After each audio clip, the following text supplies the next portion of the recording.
Welcome back to episode 48 of Science Sundays. Tonight my guest is Paul Pantera. Paul, say hi. Hi. He received his bachelor's in science, so he's qualified to talk on this issue, and he votes, so he's involved in politics. So, Paul, you read some articles. What were your thoughts on some of these articles you read? Really interesting. So the articles are talking about the effect of science spending on our lives, specifically government science spending on NASA and other government agencies. Right. And it was really interesting, some of the points. Neil deGrasse Tyson, he's a big proponent of NASA, and everybody knows that a lot of new technologies came out of NASA, and everybody talks about all the great things that science, but what his point was really interesting, was that the science spending and spending on NASA, it creates a culture of innovation, and he thinks that's really what we need to go back to. Back in the 60s, when we had the space program, and science was cool, and the government was spending tons of money on science. Science was like cool, and people, there was all this innovation, and everybody thought it was useful. Right, science was in the news every night, and the fact that the government was spending money on science kind of was the government acknowledging and legitimizing science. And because you had that science in the news every night, it was a generation of kids growing up with, every night they turned the TV on and they saw science, right? They saw space, people talking about space, and you had kids watching, like Star Trek, but it's more than that. It's kids growing up, painting in models of space shuttles, and those kids and those teenagers grew up to make the internet and grew up to lead us into this big technological revolution that we saw. Exactly. That whole generation of students, of kids, grew up interested in science and led to a whole generation. Right. And that's really what we're lacking now. A lot of the problems we're having now, we had the ability to have an AP computer science class at the high school this year, and there was no interest. Yeah. It's amazing to me that people just, I don't know. And 30 years ago, when you were in high school, or 40, I don't know, 30. 50? When you were in high school, or not even just high school, when you were in middle school, you had and just next year, we're getting a computer science program at only the highest level of high school. Forget middle school or elementary school where you had it when you were a kid. And a lot of our teachers that I've talked to too, it was taught in there when they were kids. Yeah. But in the 60s, you had a generation of kids growing up and with science in the news, and kids being involved in watching TV shows like Star Trek, and those kids grew up to lead the next revolution. Now our kids are watching TV shows like The Walking Dead, and instead of building models of, NASA rocket ships, they're prepping for the zombie apocalypse and denying that the Earth is round. And we can't convince people that climate change is real, or that people aren't lizards, or that the Earth is round. We're going in the opposite direction. It's sad. And other countries really have caught on to the U.S. had spent a ton of money on research, and that really fueled our economy. And they've figured that out, and they're starting to increase their budgets, especially China. Yeah. China has increased their budget 18% per year over the last many years, and ours has stayed relatively flat. Yeah. And you're already seeing they have, of the top 500 largest supercomputers in the world, they have 200, we have 150. Ooh.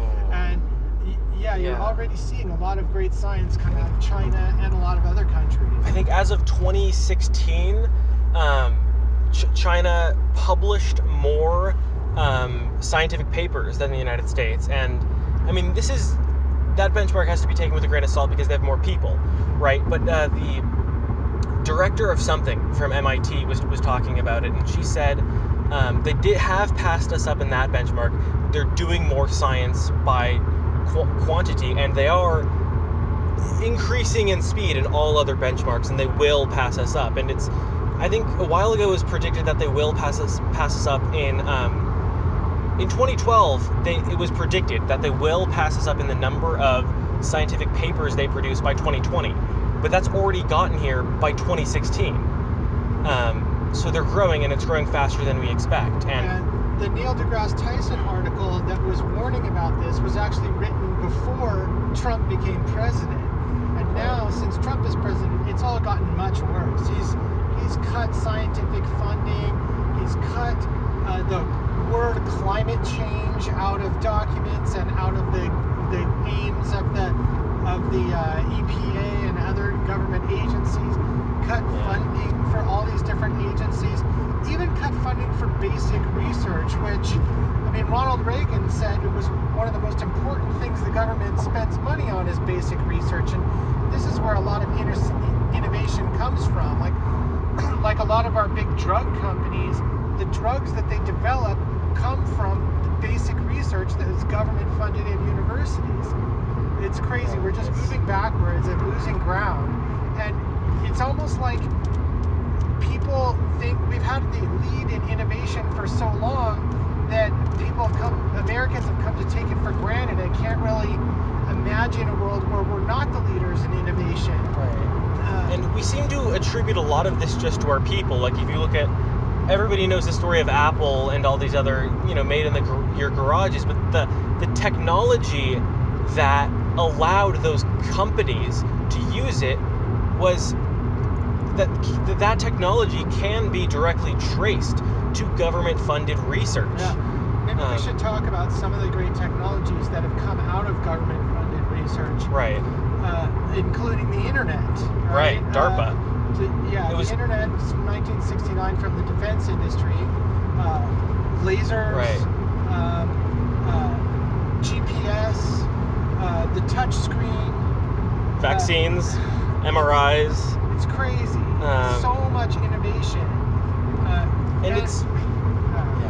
It's all like, especially with a lot of those technologies, you weren't setting out to accomplish you weren't setting out to make those technologies, and you weren't setting out to accomplish the things that were accomplished with those technologies.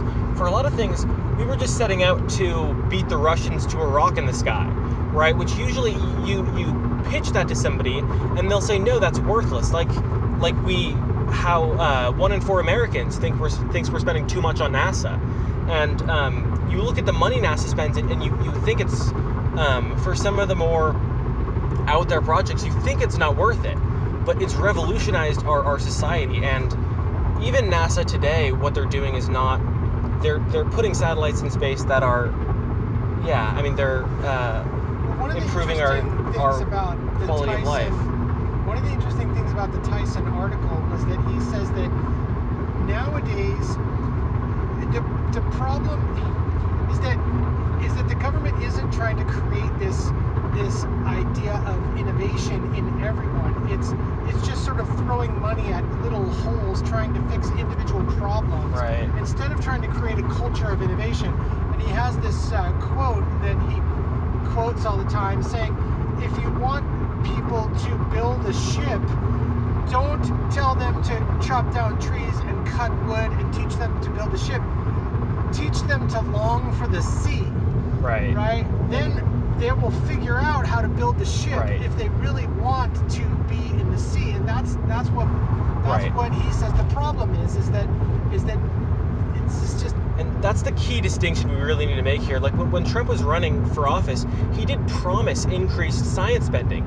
And by some numbers, he has kind of delivered on that. But the key distinction we need to make here is science is not the same thing as technology. Spending millions of dollars, or technology is not the same thing as science, right? Spending millions of dollars building a jet, or, doing some clever engineering around a jet. Engineering is not science.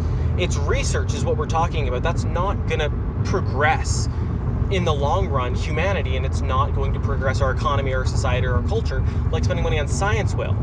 Trump has it all backwards. He sees companies complaining about regulations and he sees these regulations coming from science, and so he thinks that if you are an enemy of science, then that's good for companies. But he has it completely backwards. I mean, there's already so many more people working on renewable energy sources in this country, so many more jobs on renewable energy compared with coal. I mean, I think there's 40,000 coal jobs in the entire country, and Right. and yeah, by cutting science funding, he thinks he's improving the economy, but it's actually the opposite is true. It's Right. like what another thing that Tyson was saying was that we were in the position where we were saying, like, well, we don't need these manufacturing jobs anymore because we've innovated and we have these more innovative jobs, so here you can have these manufacturing jobs. But then when the innovation goes away, and then you're like, give me my manufacturing jobs back because we've run out of innovation and we need any jobs we can get. It's like you need to go full bore on the innovation and create those jobs and Right. not move backwards. Right. And it's the jobs that we will create with the innovation are better. And that's, yeah, the impact of science spending on the economy is definitely something we need to talk about. It's in that article, or no, in a let's see if I can find it. There were 8 technologies traced to just 30 companies that were researched. Let me see if I can find the actual.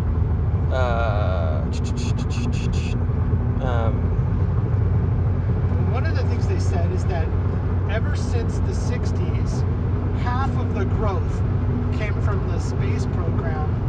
It came from technologies. Half of the growth in the entire in the economy came from technologies developed in the space program, which is crazy. Right. So this is an article written by Steve Lohr in the New York Times in 2012. So he cited a right. So a report published this year by the National Research Council, so this was in 2012, which is a government advisory group, disclaimer, looked at 8 computing technologies, including digital communications, databases, computer architectures, and artificial intelligence, tracing government-financed research to commercialization. It calculated the portion of revenue at 30 well-known corporations, only 30 corporations and 8 technologies, that could be traced back to seed research backed by government agencies. The total was nearly $500 billion a year. So just little 8 technologies, only 8 technologies that were funded by the government, are responsible for $500 billion in growth a year in the U.S. economy. If you want to improve the economy, there's no better investment you can make than in scientific research. Tyson said that too. He said that the industry is it's $150 billion a year industry. The miniaturization. He was talking about miniaturization, how the space race led to miniaturization of electronics, and that those electronics are now $150 billion a year industry, and the entire amount of money spent on the space program was $100 billion. Right. So just from the one technology. Incredible return on investment. Right. And you know, they needed things to be smaller and lighter because it's expensive to put things into space, and that one thing led to another and created amazing industries and technologies. Right. It's people have these goals of improving our economy or improving our society or improving our culture, and if you reach for those goals, you'll either reach your goals or fall short. But if you reach past those goals, you're going to exceed your expectations of what you ever thought was possible. You can improve our economy through other means, but the only way to revolutionize our economy is through science spending. Where we are now, the Bay Area, Silicon Valley, it's all, it's real estate prices are increasing 8 times the rate of, it's huge. Another thing Tyson was talking about was war. He said that the reason that the country spent so much on space in the 60s was because of war, and we were in competition with the Soviets. We wanted to get to the moon before they got to the moon. What he said was, if China was on Mars, we could be on Mars in 2 years. But since nobody's there, there's there's no reason for us to want to go there. So And that's the important thing with the other countries spending more and more and more on science. It's becoming too late. Not just on space, but on other parts of science. We're being passed up by Switzerland and even by some benchmarks, Canada.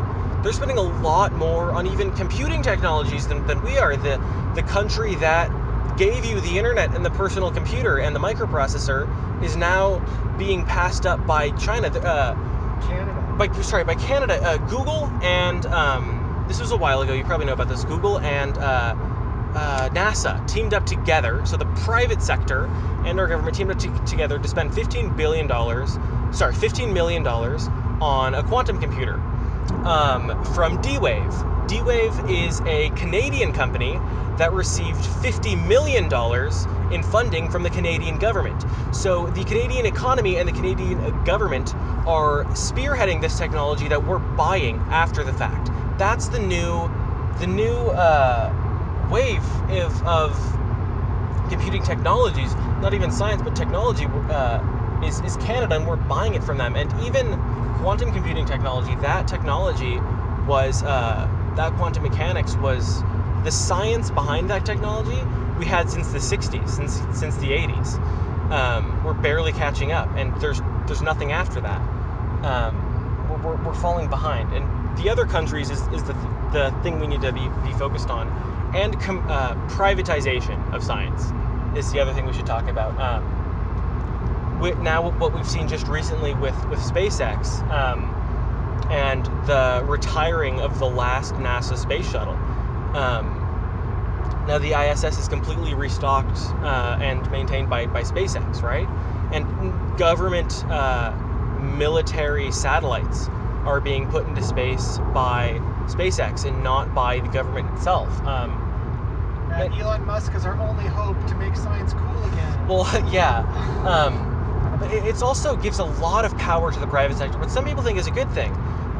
Governments work too slow, and the private sector in competition will pick it up. But it's not always good to be just out for money. Right. What if the Manhattan Project was spearheaded by the private sector?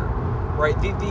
You start spending money on that science and that research, you're going to get greater technologies out of it, and you have to be concerned about whose hands those greater technologies end up in. And we can throw around China all we want, but the bigger enemy than China are the companies right here in our own backyard. We're really blessed with Elon Musk, and that the first example we've seen of this happened to be with a man with decent morals. But we can't rely on that trend continuing. If the trend does continue, the next SpaceX, the next big scientific advancement will not be had by a country. It'll be brought into fruition by not by a country, but by a private company in another country. So what really put America on top, winning World War II and the Cold War and that technology that came out of the Manhattan Project, and what kept us economically competitive afterwards with Silicon Valley and computers, that's all going away. And it was all, we're spending a lot more on science, and politically we improved, and now we're the biggest world power. And that can be traced directly back to that, and our economy is dominant, and that can be traced directly back to the scientific research of the 60s. Now that scientific research is gone, and who's doing that scientific research is China. And if the trend continues in 20, 40 less years, if we don't pick up our scientific research again, there's no way our economy could ever compete with that of China's, and there's no way our government could ever compete with that of China's. You can, bitch about the administration all you want, or other facts you think we should be doing in order to improve, but in the long run, in the longest term, there's no other deciding factor than science spending. So we're lucky that Elon Musk is more like Tony Stark and not Dr. Evil, but right. We have no guarantee that the next Elon Musk... Right, we have no guarantee that the next Elon Musk is going to be... Right. have good morals. It's fine. Is that mommy? Yeah. So I think that fulfills Mr. Kerry's vague and ambiguous requirements as always. Gone over time, should be fine. Science bending, give me an A.